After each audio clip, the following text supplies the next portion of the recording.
بەناوی خۆی بەخشندەی میهرەبان سڵاوتان لەبێت بینەرە بەڕێز و خۆشەویستەکانی کەناڵی ئاسمانی پێام لە ئەڵقەیەکی نوێی بەرنامەکەتان بەرنامەی دین و دنیا پێتان ئەگەینەوە. دوای ئەڵقەی بەرنامەکەتان لە مانگی پیرۆزی ڕەمەزان پێشکەشەکەین. خۆشمان لە دوایین ڕۆژەکانی مانگی ڕەمەزانی پیرۆز نزیکە بینەوە. سبێنێ ئینشاءڵڵا ئەگەینە 28هەمین ڕۆژی مانگی پیرۆزی ڕەمەزان و لە 1-2 ڕۆژی داهاتووە ئەگەینە پرۆسەیەک ئەگەینە ڕۆژێک کە هاوپێچە لەگەڵ مانگی پیرۆزی ڕەمەزانەویش ڕۆژانی جەژنی ڕەمەزانی پیرۆزە. ئەم لێکەوتە گرنگام ڕۆژە مەزنانە هەروەک چۆن مانگی ڕەمەزانی پیرۆز بۆ خۆی گەورەی و مەزنی و تایبەتمەندی هەیە بە هەمان شێوە جەژن و خۆشیەکەشی هەمان پلە و مەزنایەتیان هەیە. کۆمەڵێک سیفات و تایبەتمەندیمان هەیە لەم ڕۆژە پیرۆزەیە ڕۆژی جەژنی ڕەمەزان لەگەڵ بەڕێز و خۆشەویست دکتۆر مەهدی قادر مامۆستای زانکۆ گفتوگۆیان لەسەرەکەی. من پێشەکی پیرۆزبایی هاتنی جەژنی ڕەمەزانی پیرۆستان لێ یەکەم وێ دەکەم کە هەموو لایەک بە خۆشی و شادی و بەختەوەری بەسەری بەرن. مامۆستایەوەش بەخێر بێن. تۆش بەخێر بێ کەعبا، سپاس دەکەم. زوو کردە بە جەژن. یعنی ئێمە وەک چۆن پێشوازی لە مانگی پیرۆزی ڕەمەزان بە چەند ڕۆژی بە چەند مانگ پێشوازی ئەم مانگە پیرۆزەکەی ناواش ئەرکی سەرشانمان وەکو موسڵمان کە لە خۆشیەکانی شاو لە بۆ پێشوازی جەژنەکانیش هەمان حەز و خولیامان هەبێت. پێم خۆشە مامۆستای بەڕێز پێکەوە گفتوگۆیەکی بابەتیانە لە مەڕ جەژن بکەین. بۆ خۆی بزانین جەژن چییە و بەرەبەرە لە پرسیارەکانی داهاتوومانە تایبەتمەندی و سیفاتەکانی ئەم ڕۆژەوە چۆنیەتی بەڕێکردنی و هەڵسوکەوتی مسلمانان لەم ڕۆژە خۆشانەیە دەبێت چۆن بن. سەرەتا با بزانین جەژن چییە لە ئیسلام. بسم الله الرحمن الرحيم الحمد لله والصلاة والسلام على رسول الله محمد وعلى آله وصحبه ومن والاه. سڵاو بۆ بینەرانی بەڕێزمان، سڵاو بۆ بەڕێزت مامۆستا عەباس، سپاس بۆم دەرفەتە تەعات و عیبادەتی هەموو لای قبوڵ و ئینشاءڵڵا ڕەمەزان بەخێر و خۆشی گوزەشتی کردبێت. تازە وەداع لە ڕەمەزانەکەین، جەژن بەخێر بێت وەکو جەنابەت ئاماژەت پێدا بالفعل ئیتر کاتیەوەیە بڵێن اللهم بلغنا العید، خوای بمانگەێنیتە جەژن.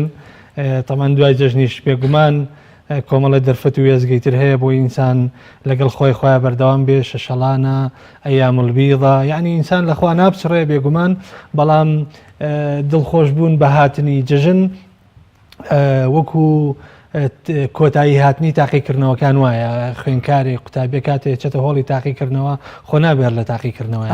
بێگومانە بێت بەوە دڵخۆشە کە تاقیکردنەوەکەی بەسەرکەوتوی تەواو کردووە. بۆیە یەکەم نعرەتی جەژن، یەکەم مەلامیحی جەژن بریتێ لە الله ئەکبەر کە نیشانی سەرکەوتنە، تەکبیراتی عید، الله أكبر الله أكبر. هر خوي قولش طبعا كاتك فرمي ولتكملوا العدة ولتكبروا الله على ما هداكم. أو عدة أو ما ويرسند بسياق كباسي ججني قربانة بلام بو رمضانش بهمان شيء وجنجابو يو كاتك يوا بوتان دياري كراوة كأيام معدودات وكسيروجي مانج رمضانا يوا بسر كوتوي قرتو تاني إتر لتكبروا الله على ما هداكم يوا إتر الله أكبر كان وتكبير كان لسوي كخواي جوري هدايتي داون ك لم امتحان ولم تاقي كرنا وادرشون وذخيري شي زور تانكو كردوته وبو لما ويمسي روجدا لم خلا رباني دابون شاني ويتر إنسان دلي خوش به. طبعا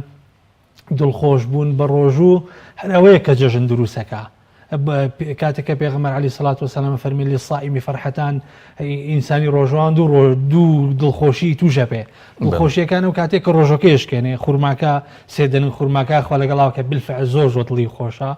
مگر بس روجوان هزبوبك ودلخوشي دوم نروجي دواي دا وكاتك اقاب اخواي قورا دي طبعا او فرح ودلخوشي يعني عيد يعني تو شوني كيب عيد شوني كيب الجن. طبعا ججن بریتێلەوەی کە هەر ناوەکەی بریتێ لە ناو عەربیەکەی عید ئەوەی کە هەموو ساڵێکە گەڕێتەوە تەمەن مناسبەیەکی هەیە طبعا مسلمانان دوو جەژنیان هەیە کاتێک کە پێغەمبەر عەلەیهی سەڵات وەسەلام وەکو ئەنەسی کوڕی مالیکە فەرمێ کاتێک کە پێغەمبەر هات بۆ شاری مەدینە خەڵکی ینی جوولەکەکان یان هەر خەڵکی مەدینە بەگشتی تەقلیدی جوولەکەکان بە یان هەر خۆیان سەربەخۆ دوو جەژنیان هەبوو و لەم دوو جەژنیە خۆشی و بەزم و سەفایان نەکرد یعنی جەژنەکە هەم جەژن بوو هەم خۆشی و کەیف و سەفاشی تیا بوو فەرمێک پێغەمبەری خوا فەرمووی خوای گەورە ئەم دوو جەژنەی بۆ بەدڵکردن بە دوو جەژنی تر کە بریتە لە عید الفطر و عید الأضحى جەژنی قوربان و جەژنی ڕەمەزان کەواتە جەژن ئەوەیە کە هەموو ساڵێک گەڕێتەوە و جەژن نیشانەی سەرکەوتنە دوای تێپەڕبڕینی قۆناغێک دێ دوای تاقیکردنەوەیەک دێ چکە جەژنەکانی ئێمە ئەوایە دوای 30 ڕۆژی ڕەمەزان تاقیکردنەوەیشی قورس هەڵبەت قورسە یعنی بەڕاستی و قورسە ئەگەر ڕعایەتی ئەو داخوازیانەی خوای گەورە بکرێت کە دەبێ بکرێ ئەنجامدانی نوێژی تەراویح قورئان خوێندنە خۆ برسیکردنە خۆگرتنەوەیە لە شەهەوات و لە حرام و جژنی قوربانیش بێگومان دوای سەفەرێکی دوور و درێژە کە سەفەرێکە مانگێکە خانێت جاری وا هەیە کە ڕۆژی حەجە کە خوای گەورە دیسانەوە سوێندی پێخواردەوە واللەیالی العەشر یعنی جژنەکانی ئێمە دوای دوو مناسبەی ئاینیە بۆیە مسلمانان جێگەیەوەتی دڵخۆش ببن بە هاتنی ئەو دوو جەژنە و کە ساڵانش بێگومان دووبارە ئەبێتەوە زۆر شایانی خۆیەتی کاک دکتۆر ئێمە هەڵوێستێکی پێویست بکەین لەسەرەوەی ئەم خۆشیە چۆن بکەین چۆن دەری ببڕین چونکە بەڕاستی لە هەندێک شوێن و جێگا و بابەتی با بڵێن کەسەکانیش کە تەفسیرەکەن کە ئامۆژگاریەکەن زۆر مەجالەکەیان بەرتەسک کردوتەوە و هەشە زۆر فراوانی کردووە مەسەلەن ئەکرێ ئێمە بابەتیانە ئیسلام چڕێنمونیەکی هەیە چۆن بیرەکاتەوە کاتێک باسی خۆشیەکەین فعلەن خۆشی بێ ینی کاتێک باسی ئاهەنگ و سەفا و ئەوە ئەکەین مەسەلەن کە تۆ ئەفەرمووی پێغەمبەر صلی الله علیه و سلم ئامۆژگاریەکە ئەم خۆشیانە بکەن بەم دوو خۆشی کە لە ئیسلامە هەیە مەسەلەن لە ڕەمەزان و لە قوربان کەواتە بابای مسلمان کەسی مسلمان چۆن ئەم خۆشیانە تێپەڕێنێ و ئەنجامیان بەدا و فعلەن دڵی خۆش بێ ینی جەژن دەرفەتێک بێ بۆ مناڵ بۆ گەورە بۆ ژن بۆ پیا و بۆ گەنج ینی تەنها بۆ چوونی کەسێک طبعا لە فەرمودەیەکی پێغەمبەر عەلەیهی سەڵات وەسەلام دەست پێ بکەین کە ڕۆژێک پێغەمبەر عەلەیهی سەڵات وەسەلام ئەچێتەوە بۆ ماڵەوە عایشە دایکمان خوا لێی ڕازی بێت دوو جاری لەلایە گۆرانی ئەڵێن مۆسیقا لێدەن دەف لێدەن تەپڵ لێدەن گۆرانیە طبعا کەالعادە لە کاتی خۆیدا ئافرەت زیاتر گۆرانی و تۆ جاریە هەڵبەت ئافرەتی جاریە بۆ ئافرەتێکە لاوەچێت خوار 16 ساڵ بێ جاریەتانی توغەنیانی غیناء یومە بوعاث یعنی گۆرانیان وتووە پێغەمبەری خوا عەلەیهی سەڵات وەسەلام چێتە ژوورەوە و ڕائەکشێت و هیچ ناڵێ بە ڕووەکاتە دیوارەکە و حتمما تەمەن خۆ گوێی ناخنی و گوێی لە گۆرانیەکانیانە دوای ئەوە پاشماوەیەکە ئەبوبەکر رەضی الله عنه هێتە ژوورەوە کە هێتە ژوورەوە فەرمی ئەمیزمار و شەیطان فی بەیتی ڕەسوول الله ئایا مۆسیقا و گۆرانی کە هیچ شەیطانە لە ماڵی پێغەمبەری خوایە عایشە تەمەن هیچ ناکە بەس پێغەمبەرێک وەڵام دااتە فەرمی دعهما یا ئەبا بەکر وازیان لێبێنە ئەبوبەکر لە ڕۆژی جەژنایە بەڵێ تەواویەکە فەرمێ لكل قوم عیدا وهذا عیدنا لە هەموو گەلێک هەموو نەتەوەیەک جەژنی خۆی ئێمە جەژنی ئێمەیە کەواتە جەژن مەظاهری فەرح یعنی چی فەرح یعنی چی یعنی دڵخۆش دەربڕینی دڵخۆشی چۆن چۆنیە یعنی چۆن دڵخۆشی دەرەبڕی یعنی ئەکرێت دڵخۆش بیت و بەبێ دەنگ دابنیشی ئەکرێت دڵخۆش بیت و عەبوزبی ئەکرێت دڵخۆش بیت و خۆت نەگۆڕی ئەکرێت دڵخۆش بیت و درگای ماڵەکەت نەکرابێت ئەکرێت دڵخۆش بیت و سەردانی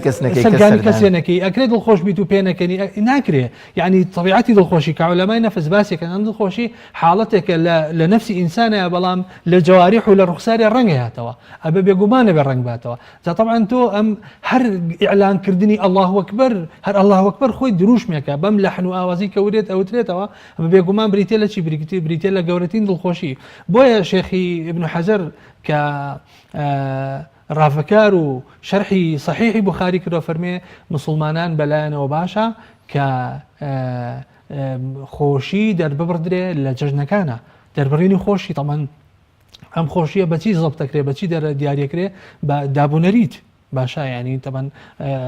ئەم خۆشیە لە هەر کۆمەڵگایەک بۆ کۆمەڵگایەکی تر جیاوازە يعني بە شێوازە کەلتورەکەی تێکەڵە بێ بەڵام لە سنوورە بەڵێ لە سنوورینەکە بێگومان يعني ئێمە محرماتمان دیارە يعني کە تۆ کاتێکەڵی کاتێڵی خۆشی دەرەبڕ معنایەوە نین انتهاکی حروماتەکەی معنایەوە نیە کە حەڵاڵت بۆ حرام ئەبێ نا بەعکسەوە یان حرامت بۆ حەڵاڵە بێ شتیوان نییە بەڵام تۆ خۆت ئەگۆڕی ئەوەی کە هەندێک خەڵک یعنی لە جەژنائیکانەهی لێکراوە بەسەنن یعنی یەکەم ڕۆژی جەژنە چێ بۆ گۆڕستان ئەمە کوشتنی جەژنە بۆیە نابێ ئێمەم جەژنە بکوژین ئەبێ بەعکسەوە ئەبێ ئەو سەردانی گۆڕستانوانە ئەستەن بیخەینە کاتێک و کار بەتەنها پێ هەر ئینسان خۆی بچێ لەبەروی بیری دوا ڕۆژی بکەوێتەوە بۆیە بەڕاستی دەربڕینیش خۆشی و شادی دوای تاقیکردنەوەیەکە لە ئەسڵان عولەما فەرمون عید جەژن لە شەعائیری دینە یعنی هەر بەشێکە لە دین خودی دینە بۆیە پێغەمبەری خوا عەلەیهی سەڵات وسەلام فەرمێ ئەم ڕۆژە ڕۆژی ئەکل و شوربە ڕۆژی خۆشی و فەرحەتە يعني و دەربڕینی خۆشی لە ئیسلامە یعنی یەکێکە لەو بابەتانی کە فوقەها زۆر باسییان کردو یعنی بۆ نمونە لەوانەیە مناسبەکە لە جەژنانە بوو بێ هەر ئێمە ڕیوایەتێکی تری صحیحمانەیە کە لە مزگەوتی پێغەمبەری خوا ئاهەنگ ژێڕدراوە جۆرێک لە سەما کراوە بە شیر و تیر و ڕم و کەوان کە حەبەشەکان هاتوون پێغەمبەری خوا هانی داون فدونكم يا بني أرفدة يعني إن جاء يعني أحباش رمبازي وشيرين الله منال كان لبيتي كلابن كالعادة يعني دربريني خوشي وشادي أم كومل خلشي بدورو كوبيتوا إن جاء فرميتي بيغمر عليه الصلاة والسلام ففرمي لتعلم يهود أن بديننا أو أن في ديننا سمحة بۆ ئەوەی یەهود تێبگە ئەو تەزەموتێکە لایەنی یەهودیا هەیە یعنی طبعا یەهود مەشهورن بەچی بە خەم و خەفەت و حتا عیبادەتیان هەمووی ئەو تابعی پێوە دیارە ڕۆژووە بێ لەبەر خۆرە دانیشە خۆڵەکە بەسەری خۆیان یان تەنانەت جەژنەکان یان عیدەکانیان مناسباتی ناخۆشە يعني ئەو کاتێک کە قودس ئۆرشەلیم ڕووخاوە لەسەر دەچینێ بۆ خۆزنە سەر کە تەرحیل کراون بۆ بابل ئەم مناسباتان هەیە یەهودی مەسیحەکانیش بەعکسەوە یعنی جژنەکانیان زۆر تەرەفی تایە زۆر لادانی تایە ئینحرافی تایە ئیسلام وەسەطیت هێڵبژاردووە لە بین یەهودیەت و نەسرانیەتە کە بریتە لە چی ئەم فوسحەیە بۆیە پێغەمبەری خوا فەرمێ إنما بعثت بالحنفية السمحة من نردراون بدينشي باكو خاوين كي يكتابرستيا وليبوردو فراوانا يعني بيغمري خو عليه الصلاة والسلام هميشا أفرمن يكي للصفات بيغم دائما تبسم بوا دائما ودائما متفائل بوا هميشا زردخنا لسر ليوي بوا هميشا جابوه جابري كوري عبد الله فرمي بيغمري خو عليه الصلاة والسلام دوو جبەی هەبوو یان دوو بەرگی هەبوو ئەو جبەیەکی تایبەت بوو هەمیشە بۆ جەژن و بۆ جومعەکان لەبەریەکرد یعنی ئینسان ئەبێ جلی جوان لەبەرکا بۆ جەژن ئەبێ عەتر با لە خۆی ئەبێ دەرگای ماڵەکەی کراوە بێ ئەسڵەن بخور داگیرسێنێ زۆر ئاسایی ئێمە لە وەکو چۆن لە ئێرانە کرێ لە هەندێک وڵاتی ئیسلامیە کرێ کاتێک کە ڕەمەزان دێ هەفتەیە پێش ڕەمەزان ئەسڵەن کۆڵانەکانمان مزگەوتەکانمان بە گوڵۆ بڕازێنینەوە ئێمە گلەیەکەی نەڵێن فڵان کەس و فیسار کەس ئیتیمان بە مناسبات ئێمە نادەکا کە تۆ دڵت پێی خۆشە بە ڕەمەزان یا دڵت پێی خۆش نییە دڵت پێی خۆشە بەخێر بێ سەرچاو چۆن پێشوازی لەکەی چۆن پێشوازی لە میوانێکەکەی بۆیە بەڕاستی ئێمە جۆرێک لە جاری وا هەیە کوشتنی مناسبات و خۆشی مسلمانان دکتۆر ئەمە زۆر جار تێکەڵ بە حەزەکرێ چ لەوەی غولوی تایەکرێت چ لەوەی مەسەلەن لێ ئەگیرێتەوە بەرتەسەکرێتەوە مەسەلەن کەسێک بەناوی دینەوە جەژن سنووردارەکە لە مسلمانان و تەنها بەو مثلا أو اشتروت يعني كأكري ليس العيد الله ليس العيد بلبس الجديد إنما العيد من خاف فعلا يعني باين هيك الله يعني أبي هرتوب ترسي أبي لخفته لخم وخفته أبي عفوا كقصة كم بيبري بلا يعني تيكلي عندك يعني لتيبت مندي أم رجاء قرنا گشتگیریە کەن وەکو ڕۆژەکانی تەواو یعنی ڕۆژێکی ترە و تۆ هیچت نییە مسلمانان دوو ڕۆژیانێکە خۆشی بێگومان دروست نییە عولەما من پێ دەڵێم شێخی ئیبن حەجەر قسەکەی ئامایە بەم شێوەیە فەرمێ کە دەقی قسەکەی بەم شێوەیە فەرمێت ئەفەرمێ ئیظهار السرور في الأعياد من شعائر الدين دەربڕینی خۆشی لە مناسبانە لە دروشمەکانی ئاینەمانە باشە کوشتنی ئەمە طبعا کاتی خۆی کۆمەڵێک زاهید و خەڵکی متەسەوفە و کۆمەڵە خەڵکی متەزەمید و خەڵکی ظاهیری حرفی بەم شێوەیە بنوتیانە ئەوە چیە خەڵک لە جەژنا پێەکەنێ خۆ ئەگەر ڕۆژوەکان لێ قبول بوو بێ ئەمە فەما هو فعل الشاکرین وەڵاش ئەوانەی کە شکرانە بژێریەکەن پێ ناکەنن اقل ليش قبول نبو به فما هو فعل الخائفين ابي او كسي كبتر سنابي يا اخر اما كشتني يعني اما تزمت الذين لكاتك بيغمري خو عليه الصلاه والسلام مناسبه جشني بردوت شو بردوتي دشتاي اصلا خلقي شي زور بجداري كردو عفرتاني ك لسوري مانغانيا بون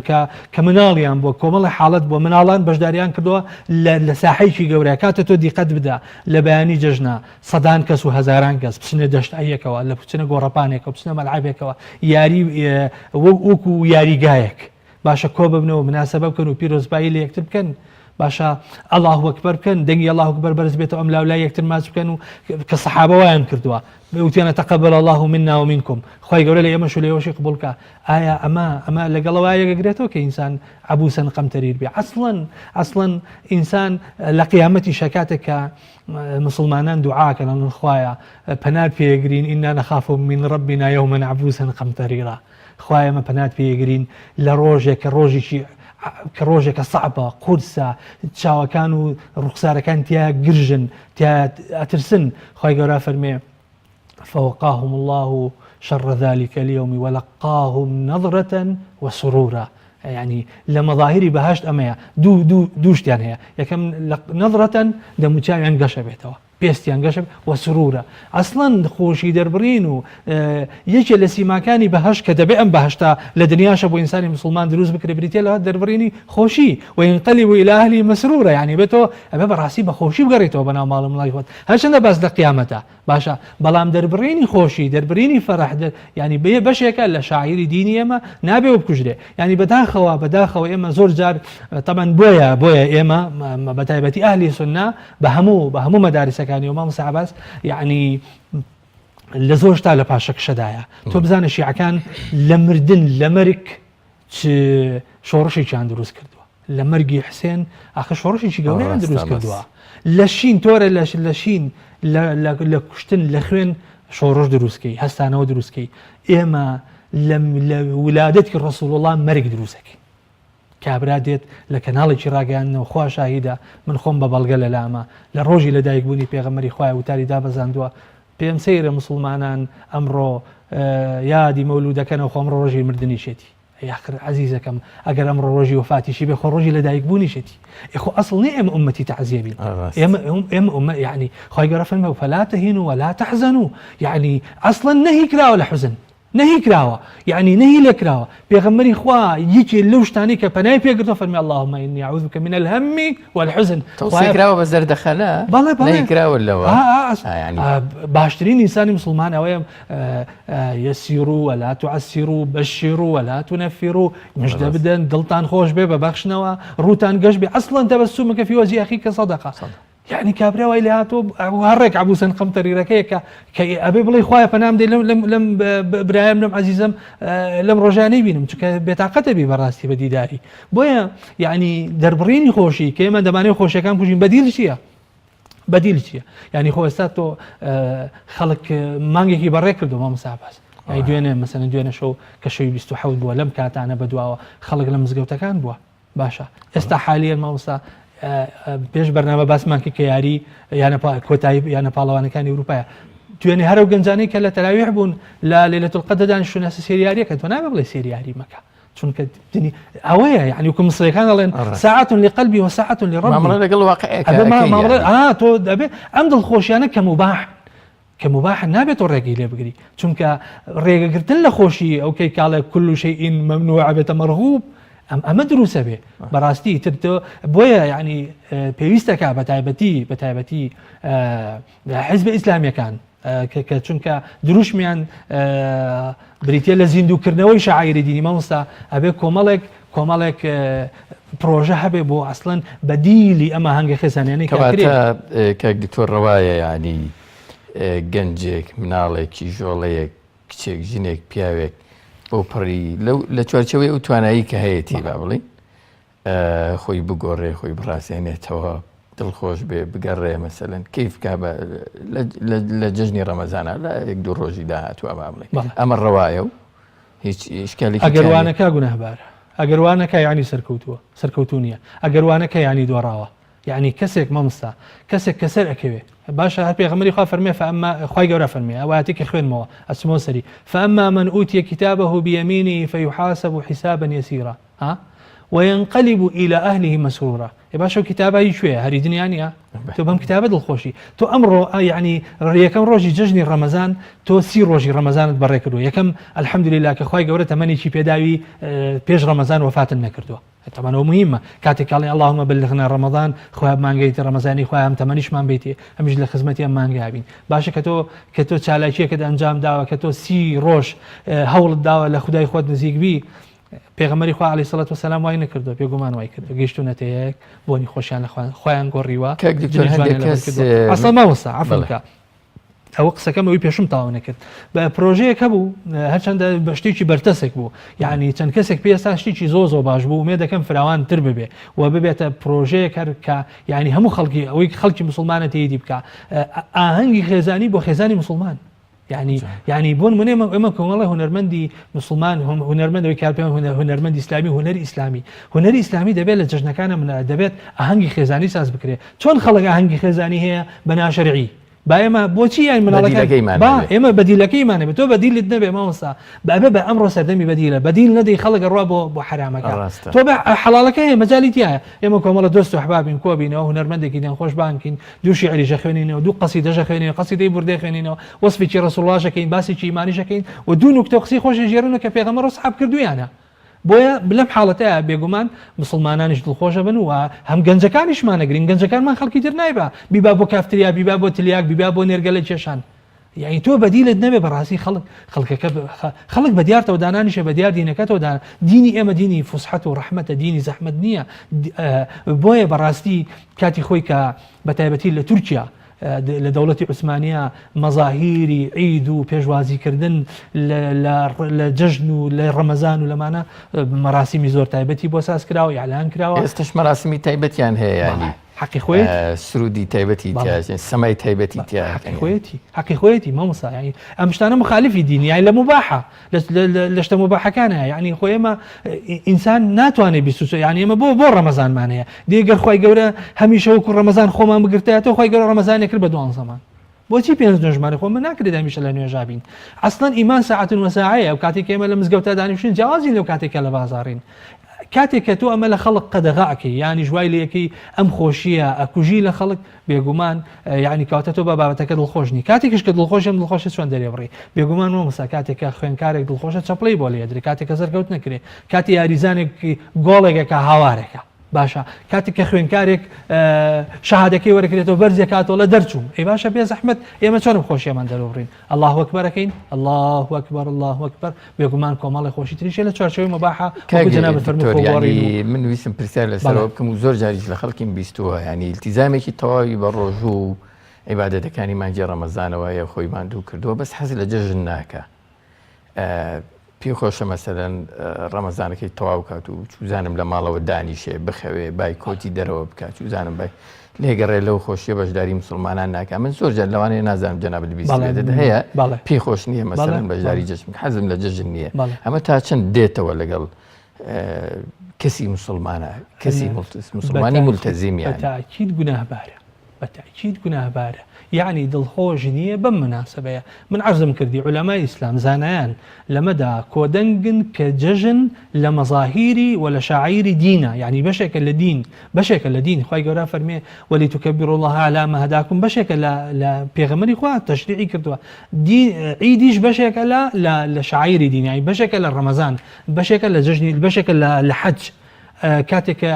مش دوست احبابي وامان هي يعني كاتي بمالوا سيركي بس خزانكي لمالوا خوي روشتوا مثلا اصلا شو بدرويش شو بوسر بباخكي دانشتو اصلا جشنك لمالو من دالي شي اكوجيت يعني بالله قليكن على ججمان لقلانا كيما بونوريش كومراتي تاخذ بقروا او لقى الخوتها مثلا كومالي خلكي ترزليلك لو كانت وانا نخوشي تربه يعني امريكا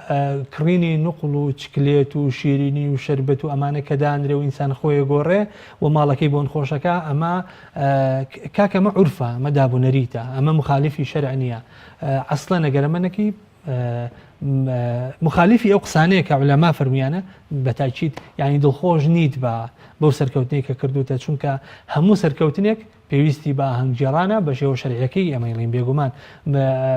جەژن بریتینە لە ئینتیهاکی حوڕمات و کوتمان تێکەڵاوی نامەحرەم بریتی بێت لە کەشفی سەر و سنگ و فرێدانی حیجاب گەڕانەوە بۆ خۆ خراپەکانی پێش نا ئەسڵەن بریتە لە دڵخۆشبوون بەچی ئێمە چیمان کردو ئێمە یەکەم دڵخۆشین بە ئەوەی کەسی سی ڕۆژ بە ڕۆژوو بین فەرمانی چێمان جێبەجێکە فەرمانی خۆی گەورەمان جێبەجێ کردو بەوە دڵخۆشین کە فەرمانی خۆی گەورەمان جێبەجێ کردو ئەم دڵخۆشیش هەر دڵخۆشیە بە رب العالمین خۆی گەورە فەرمێ قل بفضل الله وبرحمته فبذلك فليفرحوا باشە فەزڵ لەمە باشتر هەیە کە ئینسان سی ڕۆژ بە ڕۆژوو بێ ئەمە فەزلی خوایە ئەمە ڕەحمەتی خوایە ئەفەرمێ فبذلك فليفرحوا باشە ئەم فليفرحوا بەڕێزان وەرن چێ دژی فەرەحە برم بۆم تەفسیرکەن یعنی چی فەلیەفرەحوا یعنی چی یعنی دانیشی عەبوسەن قەمتەریرە دەرگا لە ماڵی خۆت داخیت و هەر بگریت نا ژیان وانە دەرفەتی گەورەی تیاژن بێژگە لە دەربڕینی خۆشی کاک دکتۆر ئەویش ئەوەیە یەکەم ئەو پەیوەندی کۆمەڵایەتیە سەردان و بەسەرکردنەوە و ئەوە یەک دوو گیانی لێبوردەیی ئەم دوو شاعیرە ئەم دوو دروشمە ئەم دوو خەسڵەت و سیفەتە زۆر گەورە دیارن لە دینە تا چەند مەسەلەن ئەمە ئەمری دینە خواستی دینە با بڵێن ئیلتیزامی هەر یەک لە کەسی موسڵمانە کە نابێت لێیان دەستبەردار ببێەوە چۆن ئەکرێ ئەمە ینی پێیانەوە پابند بین و زەقیان کەینەوە لە ڕۆژانی جەژنە ئەم دوانە ئیسفادەیان چییە لە ڕۆژانی جەژنە بۆ هاتوونەتە ناو یەکەم مەسەلەی پێغەمبەری خوا عەلەیهی سەڵات وەسەلام فەرمێ باشترین ئیش ئینسان بیکە بریتە لە ئیدخال السرور في قلب مؤمن باشترینی ژەوەی کە ئینسان دڵی بەرامبەرەکەی خۆشکات دڵی کەسێک خۆش بکە تۆ چۆن دڵی ئەو کەسە خۆشەکەی تۆ چۆن بێگومان بە ڕووخۆشیت بە دڵاواڵاییت بە پۆشاکی نوێ و تازت بە ڕووی گەشت بە بەخشندەیت بە کەرەمت ئەسڵەن بۆچی تەشریعی زەکاتی فیتر کراوە سەر فیترە کراوە بۆی هەژارەکانیش بۆی جلیان جل بکڕن بۆی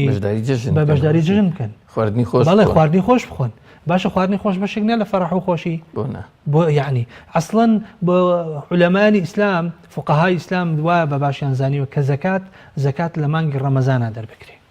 و مناسبەیە بکرێ بە دەرکردنی زەکات بۆچی بۆی هەژارەکان تێر ببن بە خۆشی بە تێری بە تێر و پڕی ئەم ڕەمەزانە بکەن یەکێ لە بۆچی کەفارەتی سوێن بەشیشی بریتە لە کڕینی جلوبەرگ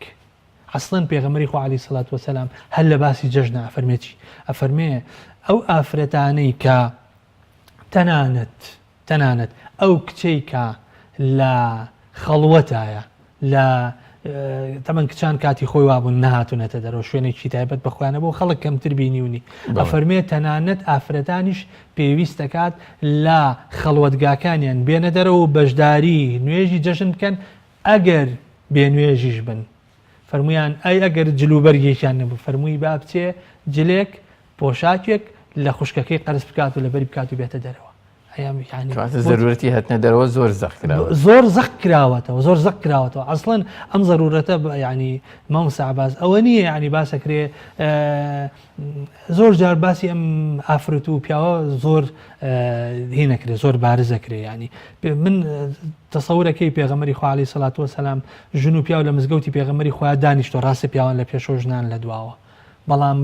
یەکتریان بینیوە بینراوە نانی پێغەمبەری خوا جەماعەتیشان پێکەوە بەڵێ جەماعەتیشان پێکەوە بۆ خۆمنە دەرگای ژنان و پیاوان جیانە بوو ینی بەیەکەوە ڕۆشون و بەیەکەوە هاتوونەتەوە یاعتیادی بەڵام ئەو اختلااتە خەڵوە نەبووە اختلاات هەر ئەبێ ینی پێغەمبەری خوا عەلەیهی سەڵات وەسەلام کاتێک کە سێری حەبەشەکان لە مزگەوت ئاسامایان کردەوە فەرمێ عائیشە ڕومەتی خۆی نابوو بە ڕومەتی پێغەمبەرەوە باشە ینی خەڵک عایشەی نەبینیوە ڕەضی الله عنها ئەو خەڵکی نەبینیوە یعنی ئەمەی کە ئەکرێ بەڕاستی ئەمەی کە بە ئێمە ئەوترێ ئافرەت بە تایبەتی ینی زۆر باسی ئافرەتەکرێ و ئیختلااتە بێ نابێ بێگومان ئێمە ئیختلاات هەر هەیە سەلام عەلەیکوم بەخێر بێ میوان ئەمە هەر هەیە بەڵام خەڵوە نابێ هەبێ بۆیە ئەم بابەتی یەکەم مەسەلەی دڵخۆشی بوو نەمزانی بابەتی دووەمت ئەفەم لێبوردەیی بەڵێ بابەتی دووەم مەسەلەی لێبوردەیی تەمەن یەکێک لە مەظاهیری جەژن بریتێ لە عفو سماحة و لێخۆشبوون بۆچی چونکە کەالعادە خەڵک کە ڕۆژی جەژنە ئێمە زۆربەی کات دەرگاکانمان داخراوە دەرگای ماڵەکانمان داخین تایبەتمەندی کیە بەڵام لە ڕۆژانی جەژنە تەنانەت خەڵک ئەگەر ماندووش بێ ئەگەر هیلاکیش بێ دەرگای ماڵەکەی کراوەیە و هەر کەسێک تەنانەت ئەگەر عاجزی هەبوو بێت ئەگەر دڵی یەکتریان هێشاند بێ کاتێکە چی بۆ ماڵەکەی زۆر بە ڕەحابەتی سەترەوە پێشوازی لێکات و بە خێراتن تەکا یەکێک لە مەزاهیری جەژن بریتە لە گردن ئازایی و لێخۆشبوون ئەم لاولای یەکتر ماچکردن کە سەحابە کردویانە و عفو وتیانە تەقەبەل الله منا ومنکم جا پێغەمبەری خوا عەلەیهی سەڵات وسەلام فەرمێ خوای گەورە کۆشکێکی داناوە لە بەهەشتا تایبەتە بەو کەسانی کە لە یەکترە بوون کۆشکی لێبوردەیی بۆیە یعنی بێگومان خوای گەورە لە مقابلە کاتێکە کەسێک گەرنی کەسێک ئازاکە عفویەکە لێی خۆش ئەبێ بێگومان کۆشتی شێداتێ و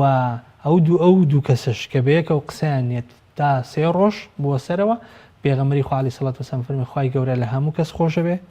هەموو دووشەممە و پێنجشەممەیەک ئیلا دوو کەس دەبێ کە قسەیان بەیەکەوە لیان خۆش نابێ و عەمەلەکانیشان بەرز نابێتەوە کاتێ ینی هەم مەترسیدارە دەنگ دابڕان لە یەکتر و جەژن بەڕاستی دەرفەتێکی گەورەیە بۆ ئاشبوونەوە لە بینی دراوسێ و دراوسێکە دەنگ سەلامەی ئیسلام تەرکیزی لەسەرەکە بەڵێ و کرۆکی با بڵێن دین پێکهێنێ زیاتر لە جەژنا زەق بێتەوە ئاشتی کۆمەڵایەتی سەردان و زیارەت ئەسڵەن ئەو دەرفەتە ئێمە ینی کەس دەست نانێ بەڕووی کەسەوە دەرگاکە و کوتم کراوەیە سەردانی و کەسانێکی کە حەقیان لەسەرتا سەردانی بێگومان دایک و باوکە کرێ سەردانی ماڵاژارەکانە کرێ ئەگەر بکرێ بە دیاریەوە بێ باشترێکە بە مناسبەی پێش جژنیشەوە هەروەها تەنانەت ئاشبوونەوەی لەسەر ئاستی کۆمەڵایەتی هۆز و عەشیرەتەکان تەنانەت لایەنە سیاسیەکان ئەسڵ وایە بەڕاستی تەنانەت ئاشتەوایی لەسەر ئاستی دەوڵەت و دەوڵەتانیش ڕابکەێنرێ چونکە بەڕاستی پاراستنی بەڵگی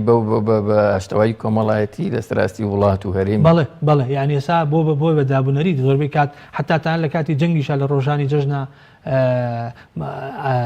شەڕ ئەوەستێ ینی ئاگر بەس ڕاگەێنرێ بۆ ڕێزگرتن لە جەژن بۆ ڕێزگرتن لە بەڵام معنایەوە نییە تۆ ئێمە جاری وایە ئەڵێن کاکە ئاخر بەچی دڵمان خۆش بێ بەئاخر ئەوە موچە ئاوایە و ئەوە ژیان ئاوایە و ئەو حکومەت ئاوایە و تۆ ئەبێ بەڕاستی خۆت خۆشی بۆ خۆت دروستکەی تۆ نابێ ئەم خەفەتان هەڵگری ڕاست ئێمە لە جاری وایە خاندێک ئەڵێ کاکە تۆ بەچی دڵە خۆشە ئەو مسلمانان مەسەرەن لە بۆرمە ئاوان ئەو مسلمانان لە فەڵەستین ئاوان ئاخرم دوشتە تەناقوضی یەکتر نین بە عەبوسیەتی من و بە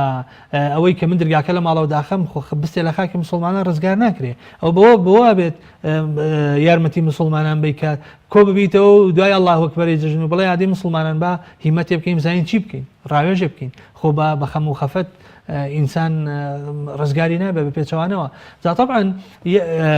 دووشت ئینسانە کوژەیە مامۆستا عەباس یەکەم نائومێدی دووەم خەفەت یعنی دەرنەبڕینی خۆشی یعنی خەفەت هەر دەرنەبڕینی خۆشیەکە یعنی خەفەت چکە دەربڕینی خۆشی یعنی حاڵەتێکی طەبیعیە ئەڵێن یەکێکە لە سروشتی ترین صفەتەکانی ئینسان بەس بە طەبیعەتی خۆی شتێکە بینێ یعنی هەر حتا دنیا بینی یعنی خوای گەورە فەرمێ هەندێک خەڵک کاتێکە دنیای پێدرێ دڵی پێی خۆشەیە بالفعل خۆ ئینسان دڵی بە دنیا خۆشە وابتغی فيما آتاك الله الدار الآخرة ولا تنس نصيبك من الدنيا يعني خۆ تۆ نابێت دنیا و لە بێچێ بەڵام من طبعا هەندێک خەڵک دێن هەندێک ئاەت وەکو لا تقربوا الصلاة مامۆستا عەباس دێن چی لێکەنی بڕن يعني لا تفرح إن الله لا يحب الفرحين تۆ دڵت خۆش نەبێ خوای گەورە دڵخۆشانی خۆش نایە لە کاتێک ئەم ئاەتە باسی قەوم باسی قارونە ینی بە بابەت و پەیوەندی بابەتێکی جیاوازەوە هەیە ینی ئەمە قارون کە لە قەومی موسا بوو فەبەغا عەلەیهیم زۆر دوخیانی کرد و سەرۆت و سامانیشێ بوو زۆر دڵی خۆش بوو بەچی بە پارە و سەرۆت و سامانەکەی نەکو بە دینەکەی إذ قال له قومه لا تفرح إن الله لا يحب الفرحين تۆ دڵت خۆش نەبێ چکە خوای گەورە ئەم جۆرە دڵخۆشی خۆش ناوێت کە تۆ پێ خۆش نییە کە بە ماڵی دنیاە کە بە پێ دوایە ئەوە هەموو شتێکە ئەمەیە تەمان هەندێک خەڵکی جاری وای ئەمایەنێتە بەوەی بزانێ خەڵکی تری پێ خەڵەتێنێ هەڵبەت بەداخەوە یعنی تەنان ڕادەکە بەو شێوەیە لا تفرح برام إن الله لا يحب الفرحين لە کارەساتە بەڕاستی یعنی تۆ بێت بتێ خۆشی خەڵک پوشی جژنی خەڵک پوشی بێگومان دیسانەوە ئەڵێن لە چوارچێوە شەرعیەکەدا لە چوارچێوەی دابوو نەریتە لە چوارچێوەی لەم چوارچێوەیە کۆمەڵێک ڕێنمایی بدەینە بەڵێ بینەران مەسەڵەن مسلمانان کە بۆ ڕێخستنی جژنەکەی خۆیان لە چوارچێوەیەکی شەرعیە هەم خۆشیەکە ئەنجام بدەی هەم لە چوارچەوە شەریەکیشا بمێنیتەوە یعنی ئەمە عولەما زانایان ئیسلام کۆمەڵە دابوونەریتی عیدیان دیاری کردووە یعنی بۆ نمونە یەکەم شت هەر سونەتە بۆ بە سونەنی عید وا باسەکرێ یعنی بۆ نمونە یەکەم شت بریتێ لە خۆشۆردن نوێژی بەیانی زوو پێشەوەی بچی بۆ نوێژی بەیانی یا بۆ جەژن خۆتە شۆری غەسل خۆشۆردن لە سونەتی عیدە جوانترین و باشترین جلی جژنە لابەرەکەی وەکو پێغەمبەر فەرمی ئەوەی کە نێتی با بچێ قەرزیکە لە دراوسێکی وەرگێ بۆنی خۆش لە خۆتەی باشە ئەگەر جژنی ڕەمەزان بوو سنەتە تۆزێ نان شتێک بخۆی کە لە عادە ئەوە پاشان دەرەچی بە الله ئەکبەر یعنی ئێمە تەمەن ئێستا مسلمانان بەداخەوە وامە لێ هاتووە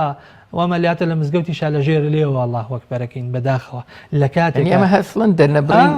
ئەنجام نەدانی بەشێک لە جژنەکە ئەمە سیمای جژنە بەڵێ سیمای جژنە بەڵێ لە کاتێکە لا کاتی سەحابە و کاتێ کتوبی سیرا خوێنیتەوە باسی الله ئەکبەر و تەکبیری عید دەکرێت فەرمێ لە کۆڵانەکانی شاری مدینەدا لە هەمووی دەنگی الله ئەکبەر ئەمە جۆش و خۆشە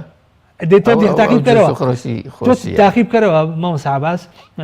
ئێمە بناڵم 10,000 کەس 1000 کەسە چێ بۆ گۆڕەپانێک لە دەرەوەی شار هەمووی الله ئەکبەرەکە ئەبێ بەچی ئەبێ بچی خۆشی دەربڕینێک ئەبێ بچی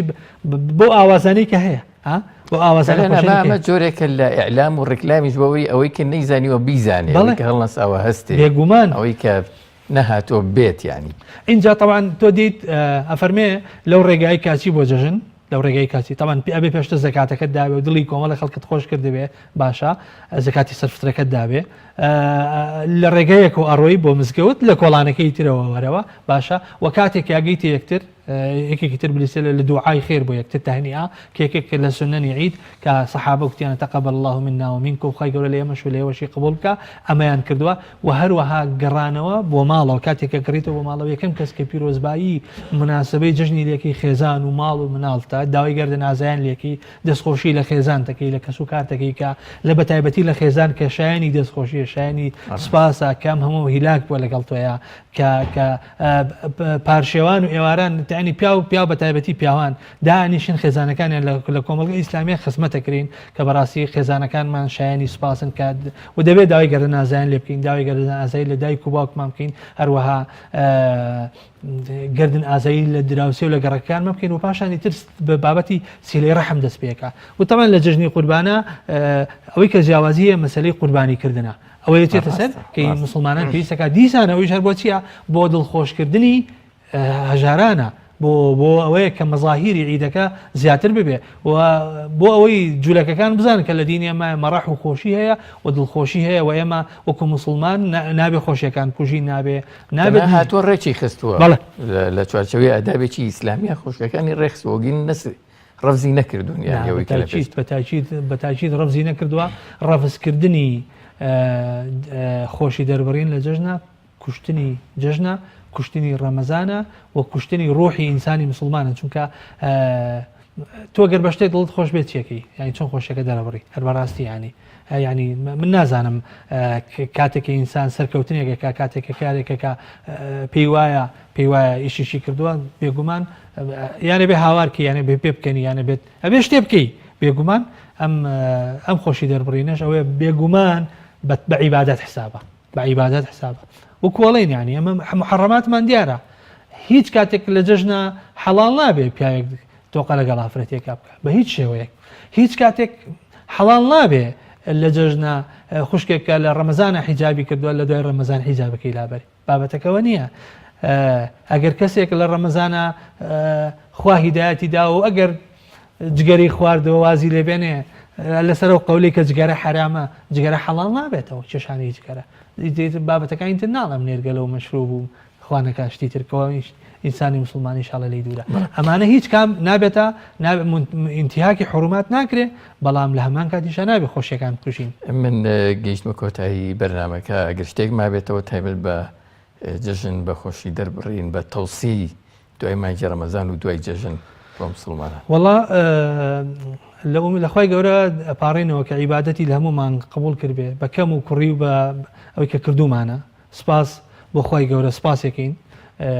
ئەمە یەک دوو تەوسیە بۆ خۆم و بۆ مسلمانانیش ئەوەیە کە ئێمە لە دوای ڕەمەزانیش لەسەر ئەو